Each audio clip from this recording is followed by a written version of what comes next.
Welcome back, everyone, to the Disaster Tough podcast, where we share insights into the big plays and right calls of leadership. We dive deep into the stories, lessons learned, and ideas that will help you in the field. Let's go. Welcome back to the Disaster Tough podcast. I'm your host, John Scardena. I am so excited for this week's episode. We are very honored to have former Lieutenant General Dr. Jody Daniels. She has the same problem that Steve Johnson has when he comes on here. So many titles and acronyms. I don't ever know which one to go with, but she's very gracious to allow her just to call us her Jody. But for the sake of conversation, just for everybody's situational awareness, you know, she has so much that she could probably talk about. I already told her I want her to come on a bunch of times. But from my understanding, she's been in Kosovo. She's been in Iraq. She's been with disasters. She led the Army Reserves for 4 years, I think 4 years. And she gave this awesome testimony in 2024, if you want to look that up, where she talked about how the Army Reserve can augment more in natural disasters, which I absolutely loved. So with that, Jody, thank you so much for joining me on the podcast. Thank you very much for having me. This is kind of exciting. This is a little out of my wheelhouse for normal conversations, but I'm looking forward to it. You know what? That's what most people say, and I love that. I like being the oddball out. The problem is when my wife says that. John, you're pretty strange. So living that dream. But okay, so I believe I roughly got your background correct. You were active, then you went to reserves, right? Check. I did 7.5 years on active duty, transitioned over to the Army Reserve as I decided I wanted to go back to grad school. And then I continued along in the Army Reserve through the end of my career. The last 10 years or so of my career were spent in full-time status, but still as a reservist. That's awesome. When did you realize that not only career, capability, you're like, okay, this is a forever thing for me, but you're like, oh, I think I might be tapped to lead this thing. When you had that moment, what was that like?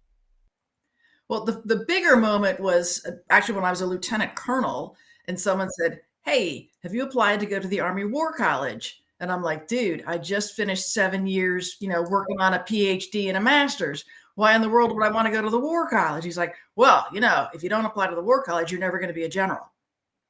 That's and hilarious. What I heard was, you think I could be a general? Cool. And so that did cause me to apply and get a War College seat, and then go onward from there. My favorite thing, I talk about this guy way too often, but Pete Gaynor, who led FEMA for a little bit, wasn't necessarily supposed to lead FEMA.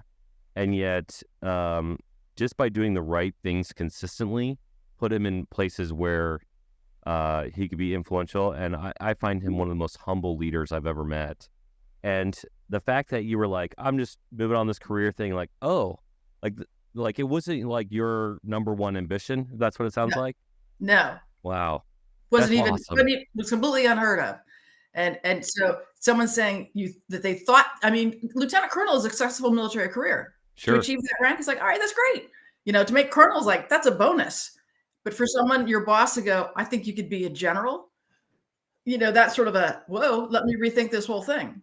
That's awesome, and that's cool to have a leader that can identify that. Especially because, as you noted, that was kind of novice at the time of that thought process, and to be able to push through maybe historical or cultural norms to be able to do that, that's pretty special. As you got into that role, and I'm sure as you identified that in other people, what were the skill sets that you believe that, and I know you're probably going to be too humble for this, so don't try not to be humble, but what were the skill sets that set you apart from others? And then that same skill set that you're like, oh, I can quickly identify that person has it, that person doesn't. What are those skills? So the first one is you got to be able to make decisions, and you got to be able to make good decisions. It's okay to have some bad ones, but good ones are kind of key. I would say to be intuitive, not to be inquisitive, to always be learning, to always be looking to grow and expand and stretch and do something a little different and add things on. The other one that's a little going to be odd is teamwork. you got to be able to play well with the other kids. Because you're never, succeeding on your own would be really kind of rare. I mean, because there's so many people that support you. So I was frequently looking at how can I help my battalion, other commanders. Hey, we're going to go to the field. We're going to go do weapons qual. You got anybody else that wants to come join us? Go do this, fitness test. You want anybody else? You need anybody that needs to get a test taken, come and have them join us. So how can we cooperate, and move forward together? And so that teamwork, I think is really important. Do you think that is indicative of somebody who is an extrovert versus an introvert, or do you think that is irrelevant to either of those? I think it's irrelevant. I think it's just, are you out for yourself? Or are you out for the greater good?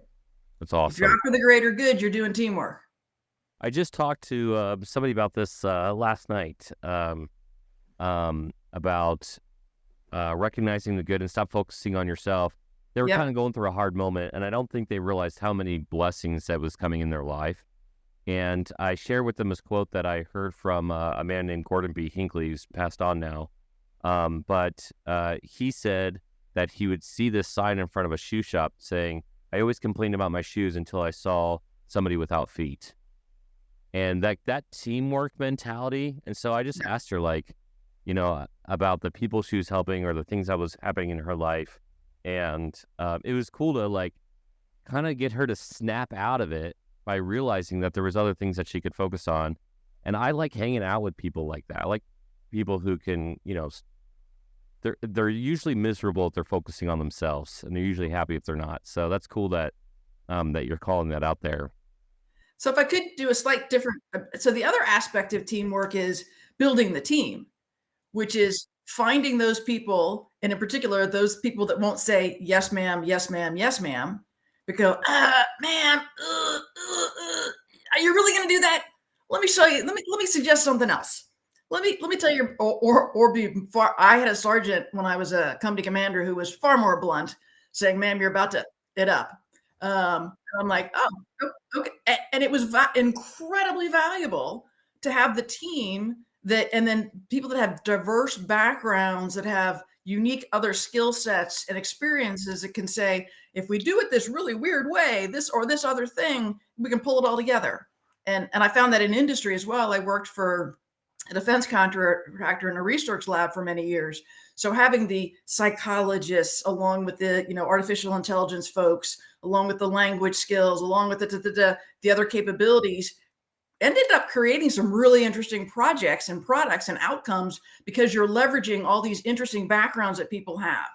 So, and I think in the military, it's sort of the same way. If you've got people with different experiences, they can bring their different insights together, so that and again, you don't want everyone that's a yes person. You do want those naysayers, so you can go, well, why won't it work? Well, how do we tackle that part that won't work? How do we get past that? To help you be more creative in those juices. So I'm a civilian, always been a civilian, tons of respect for the military from an outsider perspective, and somebody who's had the opportunity, a wonderful opportunity to work with some military units throughout my career. You're talking about a culture, again, as an outsider, that sounds like you should be saying, yes, man, yes, sir, we'll figure out how to get it done. But you're actually saying exactly opposite. How do you fight that in a military culture where you want to find those people that can say, maybe not, but also be respectful, be obedient when they need to be obedient, be able to read the room? That has to be such a really difficult line to follow, especially in the military. It's actually not that hard, because you're discussing the projects, you're discussing the mission, the plan, the whatever you're going after. You're trying to get all that input, and I look at your different courses of action, evaluate them, assess them, and then the leader makes a decision, and you go, and that's the way you execute. So once the decision has been made, you launch. And so, but it's the build up to that, the planning process, that you're doing all the spitballing and the assessing that's all happening, the critiquing before you commit. So part one of our 30-part episode is teamwork and how to build a great team. I'm going to give a shout out to, this is yet another angle of this whole teamwork thing. So I think we've already hit on a couple different angles, but I want to give a call out to the person who now leads Doberman, Vanessa. One of the things that sets her apart, and she was former Air Force, and so she she has that discipline, Mhm. but she's also not afraid to speak her mind. Check. And she called me. It was man, it wasn't that long ago. Maybe it was a few months ago. And she called me. She goes, "Hey, how you doing?" I said, "Well, I'm fighting not to blow up, and to rip everybody's head off." There was some really bad news that we got that day, and she wasn't aware of it because she wasn't privy to it. She was doing some other stuff. And then she goes, "Okay, well, now I'm about to tell you some bad news." And then she just told me straight up. And I got off that phone call like almost laughing, just like, I'm so grateful I have somebody in my life, there's somebody in a leadership position who can say, okay, like, I'm not afraid to be able to be approachable or whatever, but also to give bad news, even if things are already Mhm. happening, and not to be afraid of that. And Yes. I've given that example to many people about identifying leadership and being part of a team of like, you know, are you a type of person who you feel like you can go to your leader like that? Are you the type of person who isn't afraid? And it was kind of a learning lesson for me. I was grateful that I had established that relationship with her. And it made me like remember, like, oh, make sure I don't bite everybody's head off, because so they don't be afraid to talk to me in the future. So it was a full circle moment. But enough about that. We could talk about teams forever. Yeah. So I can give you a great example. So when I was over in Iraq, I ended up working for General Petraeus, uh, and I was a reserve lieutenant colonel. He's a 3-star, and at that point, I hadn't seen a lot of general officers, so this was sort of a alien mythical being up on a pedestal kind of thing. And I ended up being on his principal staff. We were working the support of building out the Iraqi security forces, building up their army, and then part of the command was working on rebuilding their police force. And that man, we'd have a staff meeting almost every single morning, and I got to be first up to brief. Yay me! Um, but he would go around the room, and you knew if he was angry. You knew if he was pissed off, but he never raised his voice, Oh, ever. But crap. the tone and the look and the body language, you knew if you were deeper than you needed to be. You knew if you were in trouble, you were sent to the principal's office for an after-school meeting. I mean, you knew, but he never yelled. And that was one of those things that I took away from that job was, wow, to make your point, you don't have to yell. You can be incredibly effective just by your tone, just by your presentation and your style. My all of my Italian ancestors right now are looking at me and saying, "Uh, there might have been a possibility where I yell way too much." So that's you. You just told. I know Paul's off screen here right now, just cheering. I'm sure to. They just told me not to. But that's a great call out. Posture means a lot, but it sounds like he was approachable still, Yes. because you end up working with him closely. It also shows your talent. Like, people at earlier on in your career, it kept on recognizing you as somebody with incredible talent. When I was looking at your background, I'm a data guy. I love intelligence Yeah. by just like what it can do for people. And when you moved over to leading, the Army Reserve, your things were, and please correct me if I'm wrong, including in data and intelligence to enhance training and Yes. training modules across the reservist program. And when I saw that, I was, for that one bullet point alone, or that one paragraph I read, I should say, I was like, oh, she's awesome. I struggle. I struggle with a lot of leaders who are not willing. That they're so focused on what that alpha, i.e., that type A personality. It was like, I know what's right. I'm going to lead. And when you have a leader like yourself, or like, again, I called him out earlier, Steve Johnson, who's a PhD in the Army, in everything in the Yeah. UK, and he's an expert, but he's always learning. But he loves data, and Yeah. he's so much more efficient and helpful around the people around him because he's willing to look at the bigger picture. You did intelligence and planning in Iraq, right? That's why you were Yes. there. So I didn't do much intelligence. I actually did some intelligence. Yeah. You were I very intelligent, and therefore you did intelligence. well, we were focused. The first part was really even though we were the intelligence section, the principal role was actually training the Iraqi soldiers and leadership on intel processes. Oh, So break I that down wasn't for me more. Yeah. Yeah, Interesting. so we're rebuilding their military, we're restanding up their structure. What should that organization look like?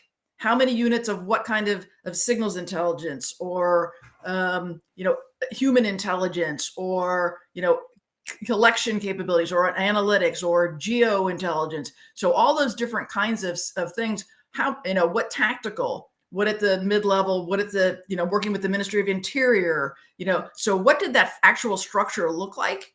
And then building out the courses of instruction to train at echelon to fill in all those Man, folks. that's So so cool.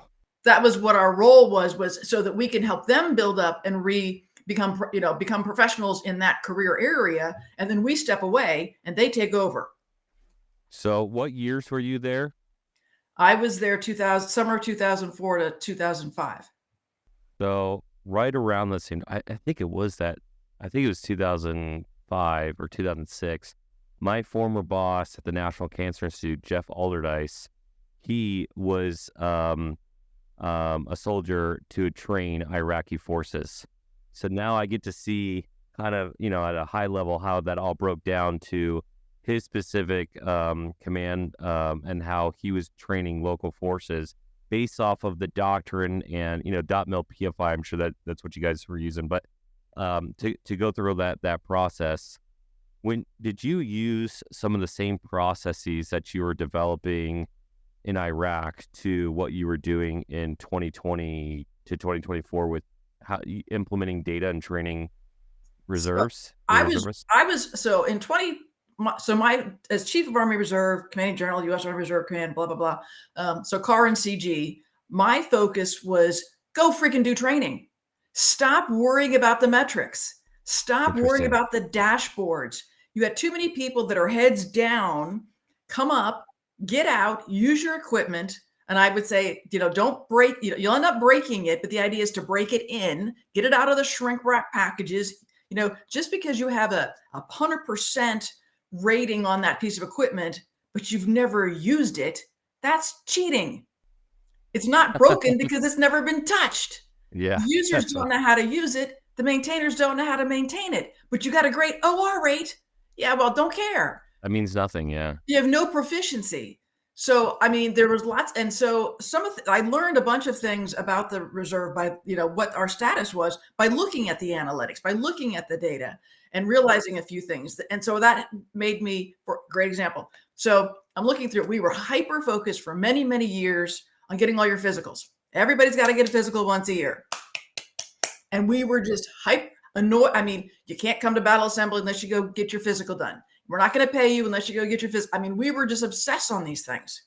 Finally, the standard changed, and it was no longer something that made you a non-deployable person. You could go to war if you didn't have a current physical. We didn't care. But it was so ingrained in that we had to have them.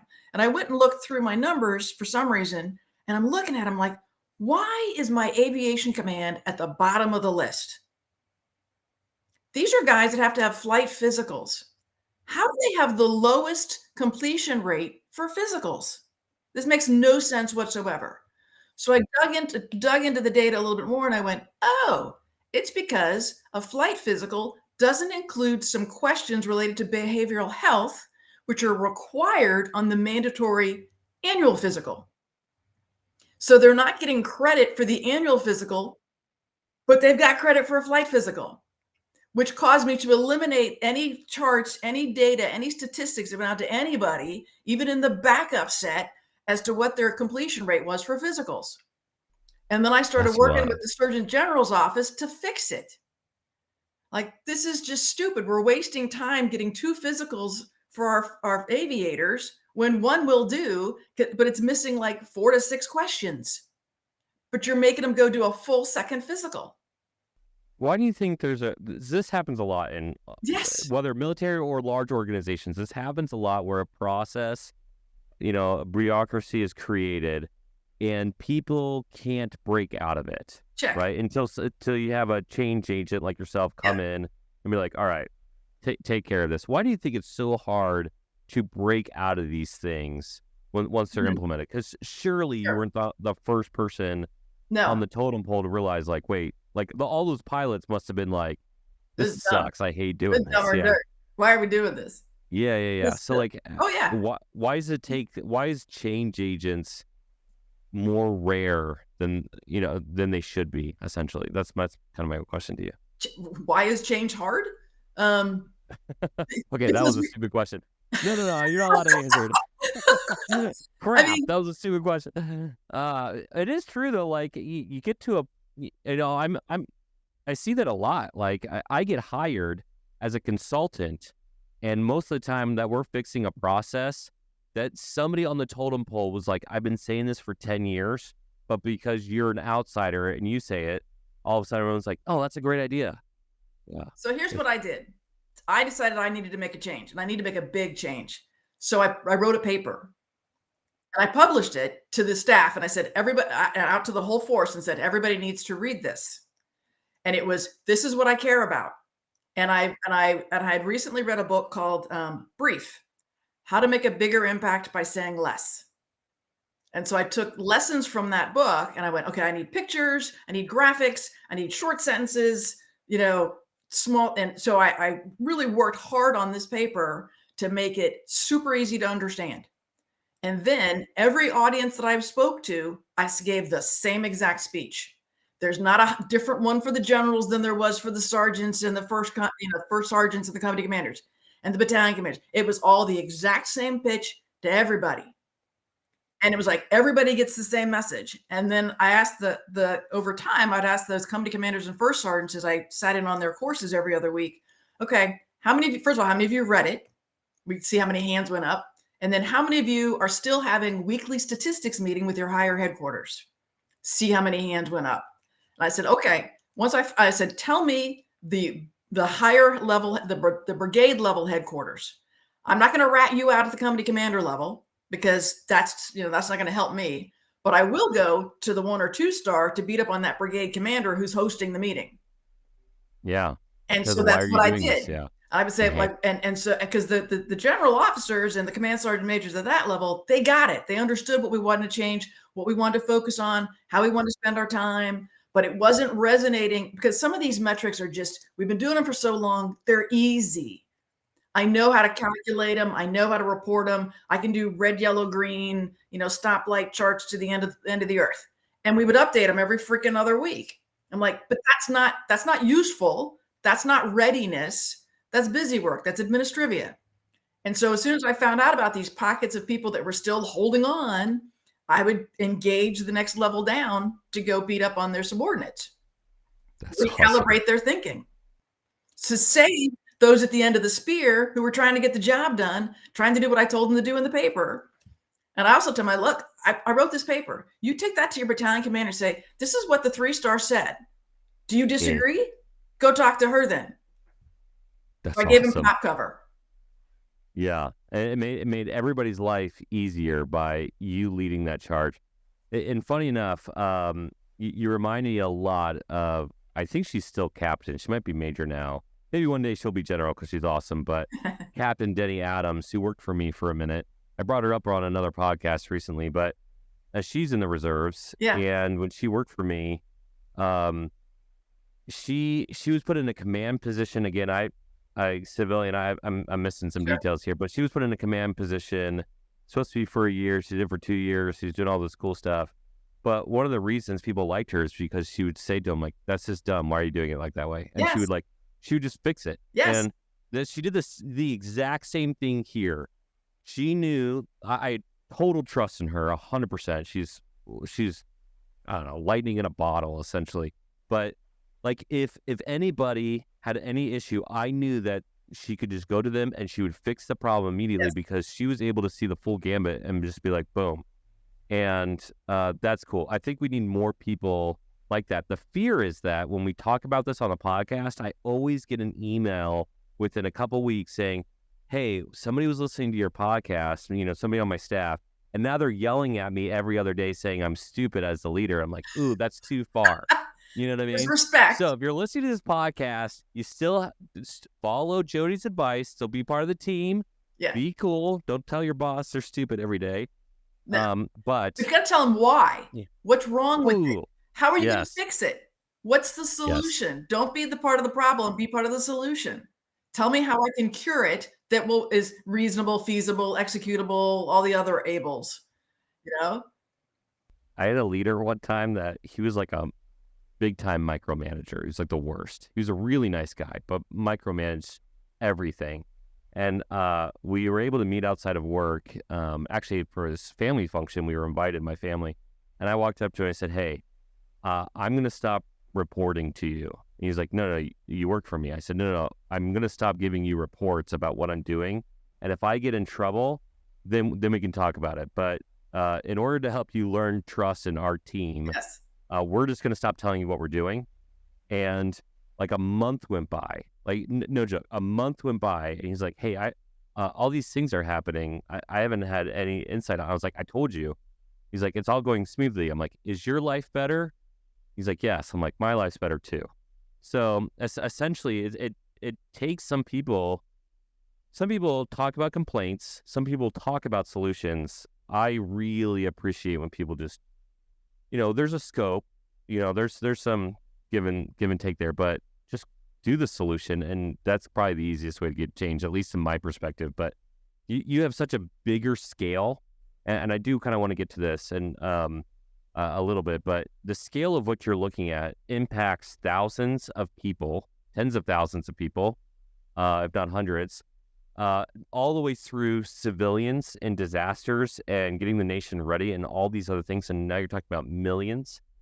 When you're looking at things to scale and you're going to give somebody advice based off of your experiences, and we don't even need to talk about specifically, the deployments that you're with or the disasters that you help with, from understanding things at scale, besides you going to meetings and literally asking people if they've read your paper or otherwise, how do you make sure tasks get implemented all the way from the top down? Because often I see the strategic level has one viewpoint of what everything happening, and then the tactical level, especially the mid-level managers, they really struggle breaking out of that, like that command and control to coordinate, collaborate, where a lot of things need to go. So how did you impact change from top down besides you specifically doing something? So I would say one of the things this may or may not be the right answer or the answer you're kind of seeking, Every answer is right. but a lot of people right now have this sort of this fear of missing out. We've got so connected, and it goes to trust and micromanagement.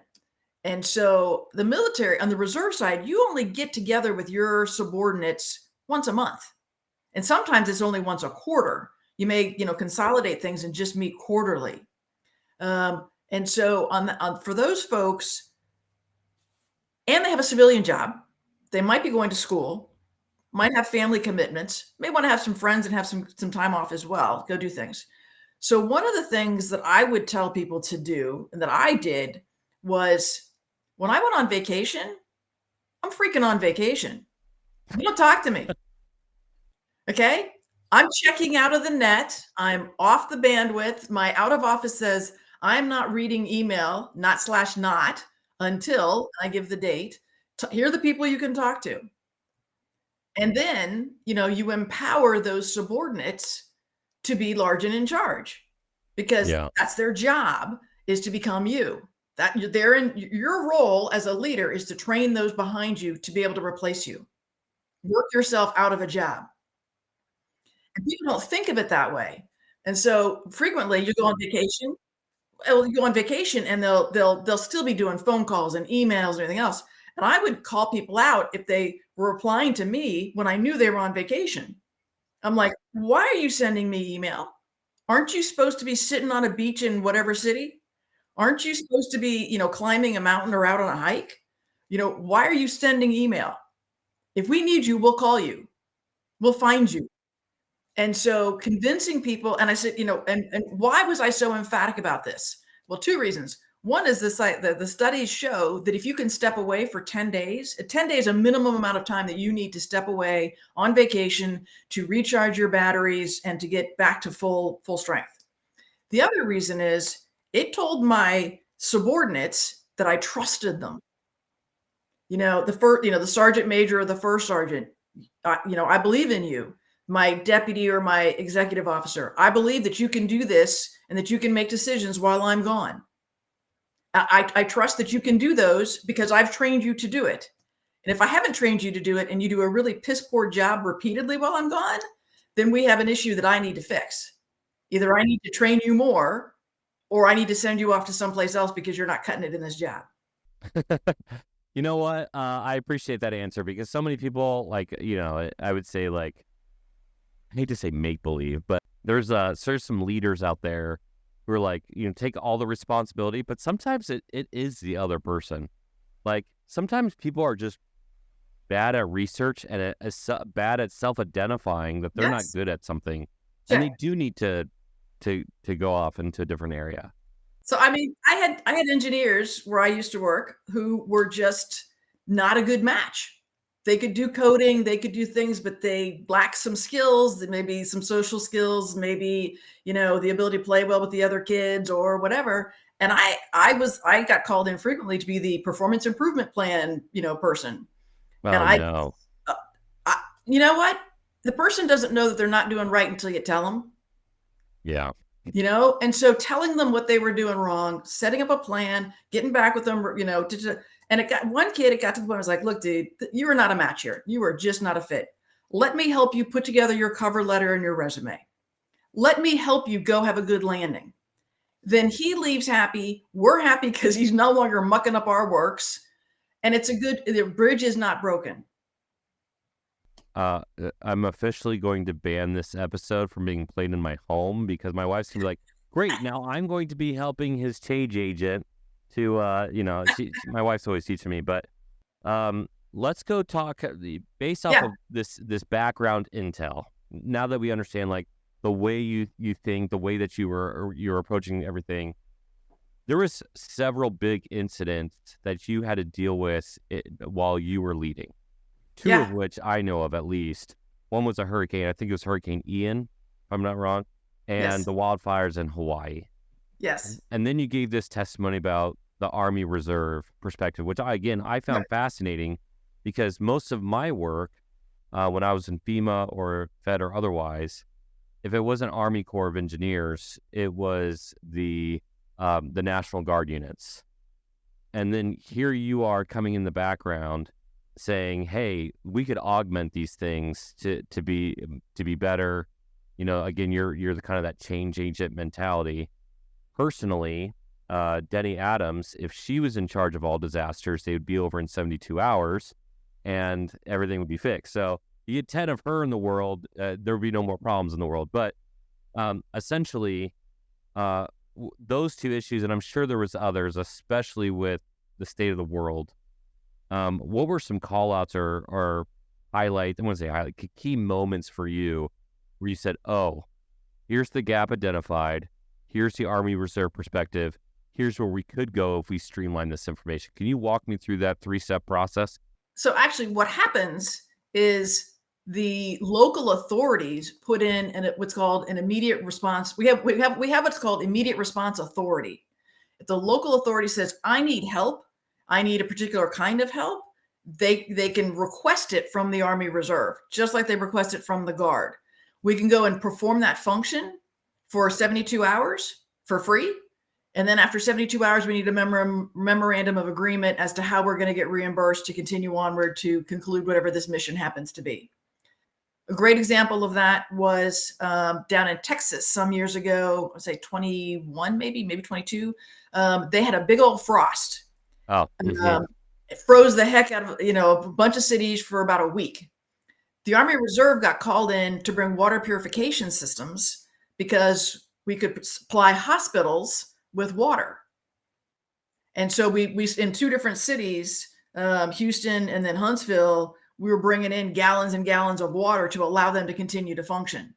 Then temperature breaks, we go back to our regularly scheduled life, then everything continues. Bigger missions, hurricanes, airborne assets. Army Reserve is now currently in the midst of divesting some of its aviation assets, but we have helicopters. We also have fixed wing aircraft and pilots that can move all kinds of things, whether it's cargo or people. bring in the supplies. We have high water trucks, so we can get into those places that are challenging to get to. We've also got planners to help out with how do we move stuff around, all those sustainers, logisticians. We also have fuel handlers, um, a lot of fuel handlers. Like 95% of the Army's fuel handling capabilities in the Army Reserve. Whoa, I had no idea. That's wild. Why is that? So there's a number of capabilities that the majority of it happens to be in the Army Reserve. For example, your medical units are 90 or 55% are in the reserve. Civil affairs makes sense because these are people that are, city administrators or work in the utility companies or are police or fire or those kinds of things. All those different civil infrastructure capabilities, water, sanitation, so forth. So like 85 or to 90% of civil affairs is actually in the reserve versus active duty. And so we have that dual status.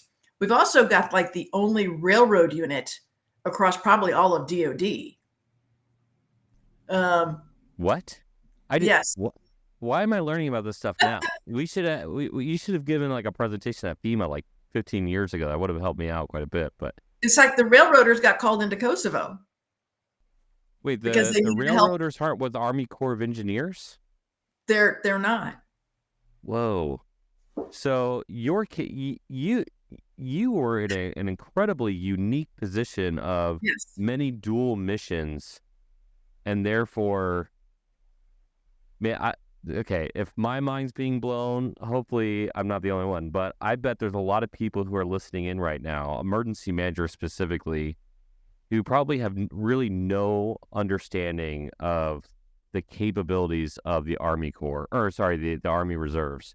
And the logistics. So Lenny Adams, she's a logistician by trade. And so, I could understand it a little bit from her perspective, but to hear the percentage of assets in Army Reserves.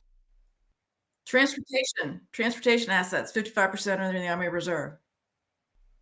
Are all like DOD or...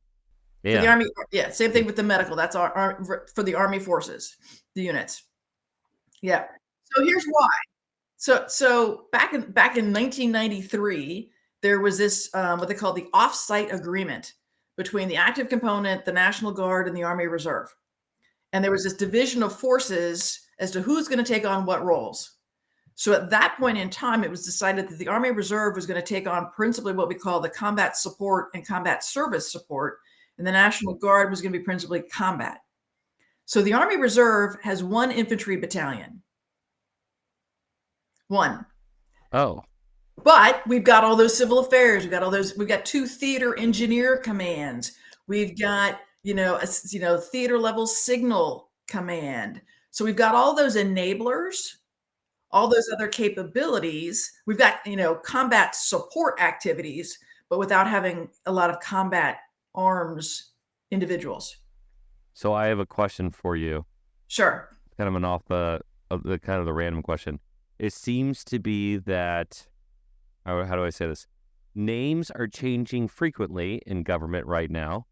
If you had to rename the Army Reserves because of its capability, what would you rename it to be something a bit more accurate? Because I don't think the name is eliciting what it really is, to be honest. Sure. The challenge is that all of what we call the reserve component, the National Guard and the Army Reserve, along with the Air Guard, Air Reserve, we're more strategic. I mean, we used to be strategic reserves called in times of break glass. That's no longer the case. I mean, on any given day across the globe, the Army Reserve probably is running 7,000 mobilized soldiers right now. It was when I was, for my tenure, it went from like 15 to 8 or 9. And you'd have 2,000 or 3,000 of them were actually mobilized in the United States doing assorted missions. And so I'm not sure what, so there was a strategic versus operational reserve.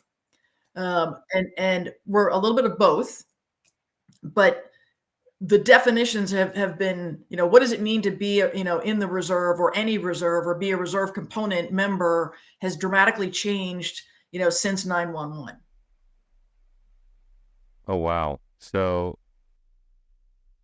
when we make that joke about the nation's 911 being FEMA, that's not really true. It's really the Army Reserves. You're the Well, nation's 911. I would actually say, but the Guard as well. Well, yeah. I would say the reserve components together provide a lot of that capability. Okay, here's a question I might have to edit out if I'm wrong. You have not written a book, correct? Okay. You need to write a book, and you can call it The Nation's 911, The True 911, or whatever.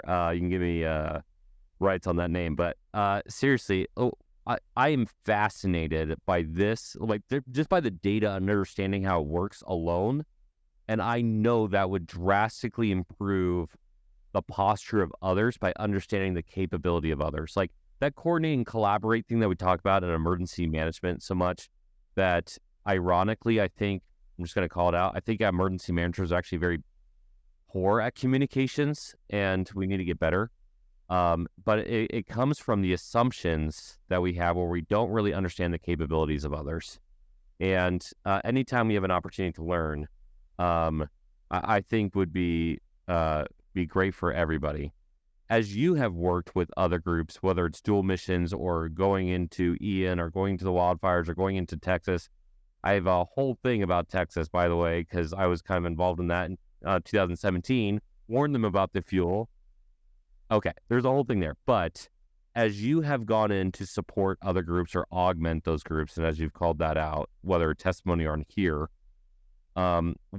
what have you noticed that if you had the ear to everybody, basically like right now, especially the civilian perspective, what would you want them to know that the things that you have been able to see to be able to call out? Like what are the gaps? What do we have to improve? Knowing what's there, knowing what the capabilities are, just Yeah. knowing who to go to make the request. How to be able to have that conversation between the reserve unit that's got the high water vehicles and sort of the local community of governance. Who do we call in? How do we make that? How do we use that emergency, that immediate response authority? How do we put it into play? What level of official is a good enough, and how soon, how long can you keep them, just to understand what that means and what those capabilities are that we can bring forward. I think there is a disconnect there. Most people tend to default to the Guard, and that's fine. They do great work, but there's also additional capabilities out there to leverage as well. Obviously, I mean, you're calling it out so easily. One, this speaks to your high intelligence, and I don't want to discredit that at all. But the fact that you're able to easily rattle this off means that it is such a prevalent capability. This isn't a one-off or a maybe. This is standardized capability that people need to be able to leverage. Yes. One of the exciting things, if it was done right, is there does need to be made changes at FEMA. Everybody's noted this on every side of it, that there are changes. Now, how those changes are being implemented, that's a whole other thing. But one of the things that I think is most exciting is we're now in a place of humility where we're able to say, okay, if we were going to be more efficient at this, what would that look like? If you were going to, do you know about the FIT program by any chance? So No. FEMA, the idea is that FEMA has a representative, like a liaison, in every state office. Okay. And creating more of a liaison perspective, the National Strike Team, the National IMATS, was essentially a team of 30 liaisons who grew the entire federal government once big things happened, right? So that's what I did. And I love the liaison perspective.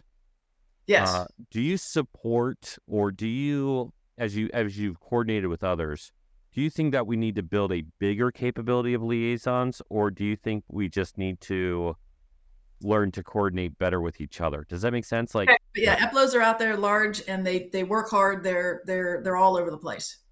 the EPLOs. EPLOs, EPLO. Does every branch have those? Do you know? Good question. Don't know. Yeah, but the reserves definitely have them. Absolutely. Yeah, the National Guard units have them. Yep. Air Force has them. So that's an interesting thought process. Funny enough, after I got out of the government, I started working mostly with the Marines because McTogg was tasked with creating doctrine with NATO on urban warfare stuff, and I ended up giving a keynote presentation randomly like 3 or 4 years ago, and it was to specifically talk about how the U.S. does emergency management for those other nation states where it's only military. Most of other nations, it's just a military thing. So I just walked through the process and how we do that here. And you fast forward, and I helped them write how to do emergency management during urban warfare, because all those lessons from World War II were essentially forgotten. And it's cool to see like your perspective. We've had General McKinney on here. We've had she's the head of the Army Corps on here, that general. And so like to hear these different perspectives of these different capabilities, it is a huge blessing for our audience. And, you know, if I haven't said it already, thank you so much for, you know, taking the time to come on here and talk with me. I have kind of a last question here that we like to ask a lot of leaders like yourself. Okay. If somebody is switching, if they're making a career change or they're getting in the career, and I know you talked about teamwork or whatever, but if you're going to give advice for somebody who's totally green and just like, I don't know where to start, where would you point them to make sure that their entire career was a career of success, whatever direction it needed to go?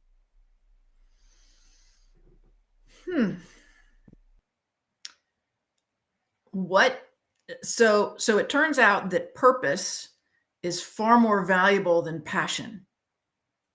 So what is your purpose? And if you look at this, the research studies on it. You know, you compare no purpose, no passion, purpose, and the 4 blocks.